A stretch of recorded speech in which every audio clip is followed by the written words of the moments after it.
Hello बच्चों। अर्थशास्त्र की ऑनलाइन क्लास में आपका स्वागत है। आज हम मैक्रो इकोनॉमिक्स का लेसन 4 राष्ट्रीय आय तथा संबंधित समुच्चय ये स्टार्ट करेंगे। हमने 3 लेसन पहले हम कर चुके हैं। ये हमारा फोर्थ लेसन है, फोर्थ चैप्टर है, जिसका नाम है राष्ट्रीय आय और उससे संबंधित समुच्चय। इसका पहला ही पार्ट कर रहे हैं हम, पहला ही टॉपिक है ये। तो राष्ट्रीय आय, देखो राष्ट्रीय आय के 2 लेसन है हमारे, लेसन 4 और लेसन 5। तो लेसन 4 और लेसन 5 दोनों आपस में रिलेटेड हैं। तो उसके लिए हमें लेसन 4 को बहुत अच्छे से समझना होगा, तब हम लेसन 5 पे जाएंगे तो वो हमें अच्छे से समझ आएगा। तो इसमें जितने भी धारणाएं हैं, राष्ट्रीय आय से संबंधित जितनी भी धारणाएं हैं, उनको बहुत ही ध्यान से आपको समझना है और समझ के लर्न करना है। तब आपको ये लेसन, कोई भी टॉपिक इसका छूटना नहीं चाहिए। सारे टॉपिक सीरियल वाइज आपको समझने हैं, लर्न करने हैं, उसके बाद अगला टॉपिक जो है वो आपको समझ आएगा। तो आज हम टॉपिक करेंगे देश की घरेलू सीमा, क्योंकि राष्ट्रीय आय समझने के लिए, राष्ट्रीय आय लेखांकन जो हम करते हैं, राष्ट्रीय आय का जो हम अंदाजा लगाते हैं, अनुमान लगाते हैं, उसके लिए देश की घरेलू सीमा का बच्चों को ध्यान होना चाहिए। उसकी परिभाषा का पता होना चाहिए कि क्या परिभाषा है देश की घरेलू सीमा की।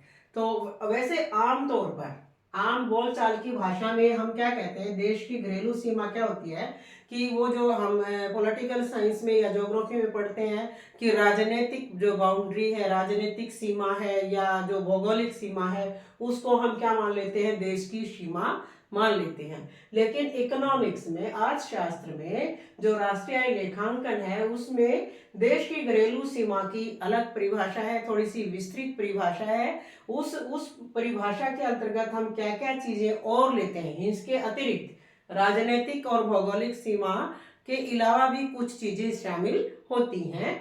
तो वो हम देखेंगे कि इसमें कौन कौन सी चीजें शामिल हैं। इसमें देश की घरेलू सीमा की परिभाषा के अंतर्गत कौन कौन सी और बातें भी आती हैं, हम उनके बारे में आज पढ़ेंगे। तो पहले तो क्या है, पहला पॉइंट है हमारा कि देश की राजनीतिक और भौगोलिक सीमा के अलावा समुद्री सीमा भी, देश की जो समुद्री सीमा है वो भी इसमें शामिल होती है घरेलू सीमा के अंदर।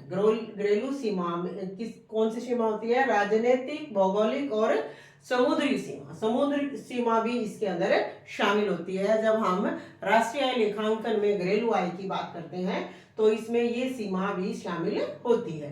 दूसरा, देश के निवासियों द्वारा 2 या 2 से अधिक देशों के बीच चलाए जाने वाले जलयान और वायुयान, ये भी देश की घरेलू सीमा के अंदर आते हैं। जैसे भी देश के निवासियों के बारे, निवासियों के बारे में भी हम पढ़ेंगे। अगला टॉपिक हमारा यही है कि किसी देश के निवासी किसको मानेंगे, किसी भी देश के निवासियों के द्वारा 2 देशों के बीच चलाए जाने वाले जलयान या वायुयान या यात्री वायुयान जो भी है, वो भी क्या गिना जाएगा, वो भी देश की घरेलू सीमा के अंदर उसको माना जाएगा, उसमें उसको गिना जाएगा। जैसे हम उदाहरण लेते हैं कि एक भारतीय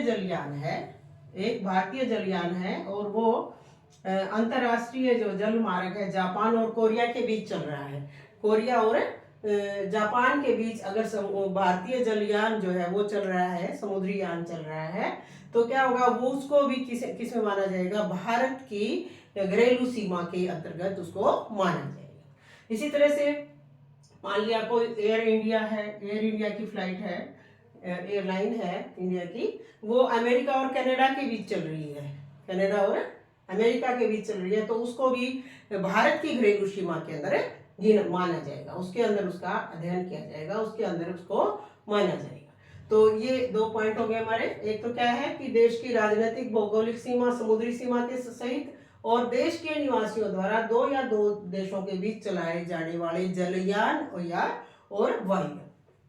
तीसरा पॉइंट आता है हमारा कि मछली पकड़ने की नौकाएं, तेल व प्राकृतिक गैस यान, जो समुद्र के अंदर जो लोग, किसी देश के लोग जो है वो जो मछली पकड़ने के लिए जाते हैं, मछुआरे, किसी अंतरराष्ट्रीय सीमा में भी अगर अपनी नौका चलाते हैं, जैसे हिंद महासागर, भारत का अगर कोई मछुआरा है, वो जो हिंद महासागर के अंदर नौका चला के मछली पकड़ रहा है, तो वो क्या है, उसको भी भारत की घरेलू सीमा के अंदर माना जाएगा। उसको भी किसके अंदर गिना जाएगा, देश की घरेलू सीमा के अंदर माना जाएगा, क्योंकि वो क्या है, भारत का निवासी है। और अंतरराष्ट्रीय मार्ग में जहां पर ये जो है, ये भारत का जो है वो तेल वगैरह खोजने का जो एरिया निर्धारित होता है वैध रूप से, तो वहां पर अगर ये मछलियां पकड़ने के लिए या तेल का कोई शोधक कारखाना है या प्राकृतिक गैस या तैरते जलयान है, उनके ऊपर अगर वो है हिंद महासागर में चल रहे हैं, वो भारत के हैं, तो उसको भारत की सीमा के अंदर, घरेलू सीमा के अंदर उसको माना जाएगा।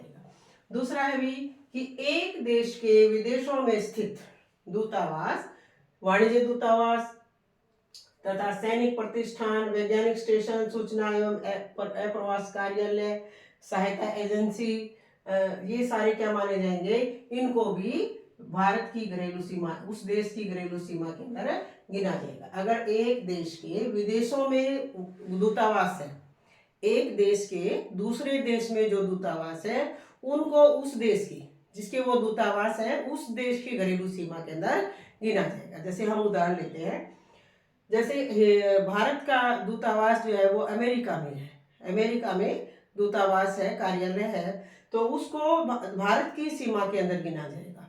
और भारत के अंदर अगर अमेरिका का दूतावास है, उसको अमेरिका की घरेलू सीमा के अंदर गिना जाएगा।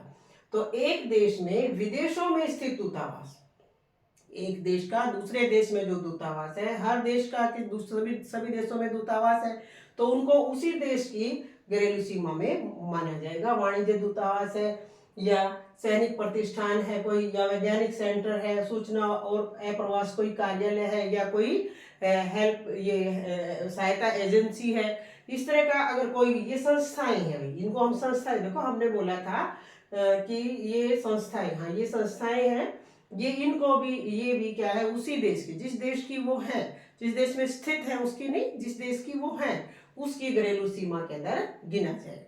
तो ये हमारे 4 पॉइंट हो गए। अगर ये चीजें फिट बैठती हैं तो वो क्या है, देश की घरेलू सीमा। ये थोड़ा सा जो भौगोलिक और राजनीतिक घरेलू सीमा, उसे थोड़ी सी विस्तृत धारणा है, विस्तृत धारणा है। पहला पॉइंट क्या था कि देश की राजनीतिक और भौगोलिक सीमा समुद्र सीमा के सहित।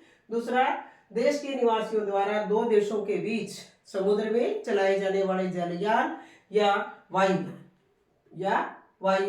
ये किस में आएंगे, देश की घरेलू सीमा में। मछली पकड़ने के लिए जो मछुआरे जाएंगे नौका लेके अंतरराष्ट्रीय जल मार्ग में, वो भी क्या है, उसी देश के, उसको भी घरेलू सीमा के अंदर गिना जाएगा। और एक देश के विदेशों में स्थित दूतावास, वाणिज्य दूतावास, सैनिक प्रतिष्ठान, सूचना और प्रसारण के केंद्र, अप्रवास केंद्र या सहायता एजेंसी जो है, उनको उसी देश की घरेलू सीमा में गिना जाएगा जिस देश की वो है, ना कि जिस देश में वो स्थित है उसमें। तो ये हमारे है घरेलू सीमा के अंदर जो जो बातें आती हैं, इन सबको मिला के हम क्या मानेंगे, एक देश की घरेलू सीमा मानेंगे। उसके बाद हमारे, जैसे इसमें भी हमने यूज किया था निवासी, सामान्य निवासी, कि एक देश के सामान्य, क्योंकि जब हम राष्ट्रीय आय की गणना करेंगे, जीडीपी की गणना करेंगे, तो हम क्या मानेंगे कि सकल घरेलू उत्पाद किसको कहेंगे, कि देश के सभी निवासियों की जो प्राप्त आय है उसका जोड़, उसको हम क्या कहेंगे, राष्ट्रीय आय कहेंगे। तो राष्ट्रीय आय का जब अध्ययन करेंगे, उससे पहले हमें सामान्य निवासी के बारे में भी पता होना चाहिए कि सामान्य निवासी किसको कहेंगे। तो सामान्य निवासी के अंतर्गत भी कई सारी बातें आती हैं, कि एक तो सबसे पहली बात यह आती है कि सामान्य निवासी कोई एक व्यक्ति या संस्था हो सकता है, कोई भी एक व्यक्ति या संस्था जो 1 वर्ष या 1 वर्ष से अधिक उस देश में रहता है और अपने आर्थिक रुचि का केंद्र भी उसका वही देश है, उस देश की में वो आर्थिक रुचि भी अपनी वहीं दिखाता है, वहीं कमाता है, वहीं खर्च करता है, वहीं चीजें लेता है, वहीं पर सारे अपने काम करता है, तो उसको हम क्या कहेंगे, उस देश का सामान्य निवासी कहेंगे। 1 वर्ष या इससे ज्यादा ऐसा व्यक्ति या संस्था जो 1 वर्ष से ज्यादा किसी देश के अंदर रहता है और अपनी आर्थिक रुचियों का केंद्र भी उसी देश को मानता है, तो हम उसे कहेंगे कि ये इस देश का सामान्य निवासी है। तो ये आ गया एक कि सामान्य निवासी के अंतर्गत व्यक्ति या संस्थाएं दोनों हो सकती हैं। संस्था भी हो सकती है, कोई व्यक्ति भी हो सकता है। और ये अगला पॉइंट है कि ये जरूरी नहीं है कि एक देश का सामान्य निवासी उस देश का नागरिक हो। कि जरूरी नहीं है कि एक व्यक्ति उस देश का सामान्य निवासी तो है, लेकिन जरूरी नहीं है वो उस देश का नागरिक भी हो, सिटीजन भी हो। जैसे मान लिया कोई व्यक्ति, भारतीय व्यक्ति जो है वो अमेरिका में काम कर रहा है, अमेरिका में रह रहा है 1 साल से ज्यादा, तो वहां का वो सामान्य निवासी है, अमेरिका का वो सामान्य निवासी है, लेकिन नागरिक भारत का ही है, नागरिक भारत का। इसी तरह से उल्टा भी हो सकता है कि कोई अमेरिकन व्यक्ति जो है वो भारत में काम कर रहा है, 1 साल से ज्यादा समय वहां रह रहा है, आर्थिक रुचि का केंद्र भी उसका भारत ही है, तो वो भारत का सामान्य निवासी है और नागरिक अमेरिका का है। तो ये है कि ये जरूरी नहीं है कि सामान्य निवासी उस देश का नागरिक भी हो। वो नागरिक हो भी सकता है, नहीं भी हो सकता, कि जरूरी नहीं है कि वो नागरिक भी है। अगर कोई सामान्य निवासी है तो हम उसको नागरिक नहीं मान सकते, नागरिकता का अलग प्रोसेस है। ये 2 पॉइंट हो गए। तीसरा है किसी देश में स्थित WHO या IMF जैसी अंतरराष्ट्रीय संगठनों को उस देश का सामान्य निवासी नहीं माना जाता। देखो भाई, सामान्य निवासी नहीं कहा जाता। तो मान लिया किसी देश के अंदर WHO का विश्व वर्ल्ड हेल्थ ऑर्गेनाइजेशन और IMF इंटरनेशनल मॉनेटरी फंड का ऑफिस है और उसमें दूसरे देशों के लोग काम कर रहे हैं। ये संस्थाएं हैं। देखो भाई, हमारा ऊपर वाला पॉइंट आया था ना कि ये संस्थाएं हैं।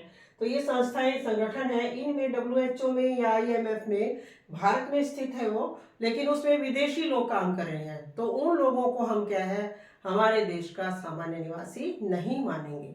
और अगर कोई भारतीय काम उसमें कर रहा है तो हम उनको क्या मानेंगे, सामान्य निवासी मानेंगे। तो हमारा ये पॉइंट है कि किसी देश में स्थित WHO या IMF जैसे अंतरराष्ट्रीय संगठन है कि उस देश का सामान्य निवासी उनको नहीं मानेंगे। ठीक है। अगला है भाई, अगर कोई व्यक्ति किसी देश में मनोरंजन के लिए या अपनी छुट्टियां बिताने के लिए या अपना इलाज कराने के लिए या पढ़ने के लिए या किसी कॉन्फ्रेंस में हिस्सा लेने के लिए या खेल कूद के लिए, जैसे टीमें जाती हैं, क्रिकेट की टीम जाती है और मैचों की भी टीम जाती है गेम्स की, तो वो दूसरे देशों के अंदर जाती हैं, हमारे देश में भी दूसरे देशों की आती हैं, तो उनको भी हम उस देश का सामान्य निवासी नहीं मानेंगे, क्योंकि वो थोड़े समय के लिए आई है और उनकी आर्थिक रुचि भी उस देश में नहीं है। तो मनोरंजन के लिए, अवकाश बिताने के लिए या अपना कोई मेडिकल ग्राउंड के ऊपर कोई आया है या पढ़ने के लिए आया है या किसी कॉन्फ्रेंस में हिस्सा लेने के लिए या खेलने के लिए आया है, तो उनको भी उस देश का, कोई विदेशी आया है, कोई विदेशी किसी देश में आया है, तो उसको उस देश का सामान्य निवासी नहीं माना जाता। तो अगला पॉइंट है सीमा पर काम करने वाले श्रमिक। कई श्रमिक ऐसे भी होते हैं अभी वो जो दैनिक रोजाना नियमित रूप से एक देश से दूसरे देश में सीमा को पार करके काम करने के लिए जाते हैं और फिर वापस अपने देश में आ जाते हैं। तो उनको कौन से देश का निवासी माना जाएगा, जिस देश में वो रह रहे हैं, न कि जिस देश में वो काम कर रहे हैं। तो उनमें जहां पर वो काम कर रहे हैं वहां का सामान्य निवासी उनको नहीं माना जाएगा, वहां का माना जाएगा जहां पर वो रह रहे हैं, काम करके रोजाना जहां आ रहे हैं वहां का उसको सामान्य निवासी, उन मजदूरों को सामान्य निवासी माना जाएगा। फिर अभी विदेशी पद अधिकारी, कूटनीतिक, सशस्त्र सेना के सदस्यों को भी क्या है, उनको उस देश का सामान्य निवासी नहीं माना जाएगा। जिस देश में वो काम कर रहे हैं, जिस देश के वो हैं, उस देश के सामान्य निवासी उनको माना जाएगा। अगला है अभी जो अगला है कि अपने देश के जो नागरिक हैं। देखो ये सारा कुछ हमने पढ़ लिया, इनसे कंक्लूजन क्या है, क्या निष्कर्ष निकल के आया। देखो सामान्य निवासियों के बारे में हमने क्या क्या बातें पढ़ी। एक तो ये पढ़ी कि सामान्य निवासियों के अंतर्गत व्यक्ति और संस्थाएं दोनों हो सकती हैं, कोई व्यक्ति भी हो सकता है, संस्था भी हो सकती है सामान्य निवासी। फिर है कि ये जरूरी नहीं है कि सामान्य निवासी उसी देश का नागरिक भी हो। तीसरा पॉइंट यह है कि किसी भी देश में स्थित WHO, IMF जिस जैसे अंतरराष्ट्रीय संगठनों को उस देश का सामान्य निवासी नहीं माना जाता। अगर उनमें भारतीय कोई काम कर रहा है तो उसको सामान्य निवासी माना जाएगा। फिर मनोरंजन वगैरह के लिए या चिकित्सा के लिए, खेलकूद के लिए जो लोग आए हैं उनको भी सामान्य निवासी नहीं माना जाता। एक देश के जो मजदूर हैं दूसरे देश में सीमा पार करके काम कर रहे हैं उसको उस देश का सामान्य निवासी ना मानकर जहाँ पर वो रह रहे हैं उनको सामान्य निवासी माना जाएगा। तो इन सब बातों को देख के जो कंक्लूजन निकला है वो क्या निकला कि एक तो अपने देश के नागरिक, जितने भी अपने देश के नागरिक हैं वो हमारे देश के सामान्य निवासी हैं, उनको सामान्य निवासी माना जाएगा। किसी भी देश के जो नागरिक हैं वो उस देश के सामान्य निवासी भी हैं। जिस देश के नागरिक हैं वो उस देश के सामान्य निवासी भी हैं। दूसरा क्या माना कि दूसरे देश के नागरिक, नागरिक तो दूसरे देश के हैं लेकिन वो 1 वर्ष या उससे ज्यादा उस देश में रह रहे हैं और उनका आर्थिक रुचि का केंद्र भी वही देश है, उसको हम क्या मानते हैं, उस देश के सामान्य निवासी मानते हैं। ठीक है। दूसरे देश के नागरिक जो हमारे देश में रह रहे हैं 1 साल या उससे अधिक साल तक और उनकी आर्थिक रुचियां भी हमारे देश में है, भारत में है, तो उनको भारत का सामान्य निवासी माना जाएगा। तीसरा भी अंतर्राष्ट्रीय संगठनों व दूतावासों में काम करने वाले भारतीय, अंतर्राष्ट्रीय जो संगठन है या दूतावास है उनमें जो काम करने वाले भारतीय हैं उनको भारत का सामान्य निवासी माना जाएगा।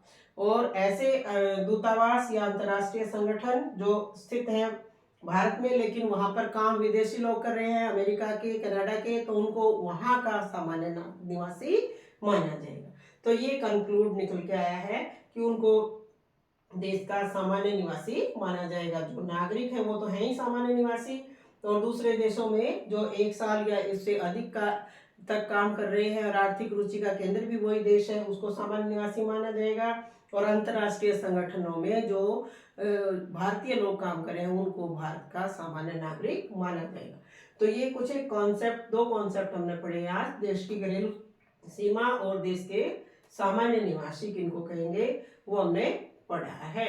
तो आशा ये समझ आ गया होगा। उसी के बाद आप राष्ट्रीय आय का अध्ययन कर सकते हैं। कुछ और भी समुच्चय है उनको भी हम करेंगे नेक्स्ट वीडियोस में।